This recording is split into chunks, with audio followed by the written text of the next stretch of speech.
Hi friends, నేను మీ ఎరవర్స్ పిల్లని. మళ్ళా మన అందరికి ఉపయోగపడే ఒక మంచి ముచ్చటైతే తీసుకొచ్చిన ఫ్రెండ్స్. మనం ఏదైనా ఫంక్షన్ లో పోయేటప్పుడు గాజులు అయితే వేసుకుంటాం, కొన్ని తీసుకుపోతాం కదా. తీసుకుపోయినప్పుడు ఏమైతుంది, ఆ గాజులు అయితే డైరెక్ట్ గా కవర్లు వేసి హ్యాండ్ బ్యాగులు అయితే వేస్తుంటాం. వేసినప్పుడు గాజులు అయితే పలుగుతూ ఉంటాయి. మనం ఈ హ్యాండ్ బ్యాగ్ తీసేటప్పుడు పలిగి కుచ్చుకుంటూ ఉంటాయి. అలా కాకుండా ఉండాలంటే ఒక్కసారి నేను చెప్పిన విధంగా ఒక్కసారి అయితే ట్రై చేయండి. ఏం లేదు ఫ్రెండ్స్, మన ఇంట్లో ఏదైనా ఖరాబ్ అయిన సాక్స్ ఉంటుంది కదా, దాన్ని అయితే తీసుకోవాలి. దాన్ని ఇట్లా మొత్తం ఇట్లా రివర్స్ లో తీయాలి. మొత్తం ఇట్లా రివర్స్ లో తీసి ఇట్లయితే చేతికి మనం బ్లౌజులు ఎట్లా వేసుకుంటామో అట్లయితే వేసుకోవాలి.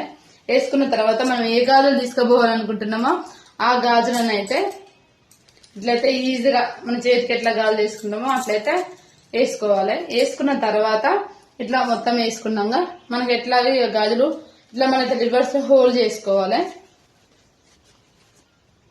ఇట్లా రివర్స్ లో హోల్ చేసుకుని ఇట్లా మనం గాజులు ఎట్లా ప్యాకింగ్ చేసుకుంటామో అట్లా ప్యాకింగ్ చేసుకుని మనం హ్యాండ్ బ్యాగులు వేసుకుంటే ఇవి పగలకుండా ఎటు పోకుండా అట్లనే అయితే ఉంటాయి. ఒకసారి మీకు ఈ టిప్ నచ్చితే ఒకసారి మన యూట్యూబ్ ఛానల్ ని సబ్స్క్రైబ్ చేసుకోండి ఫ్రెండ్స్. బాయ్. మరి ఇట్లయితే మన గాజులు పగలకుండా మంచి సేఫ్టీగా అయితే ఉంటాయి. ఒకసారి మీరైతే ఇలా ట్రై చేయండి ఫ్రెండ్స్. బాయ్ మరి.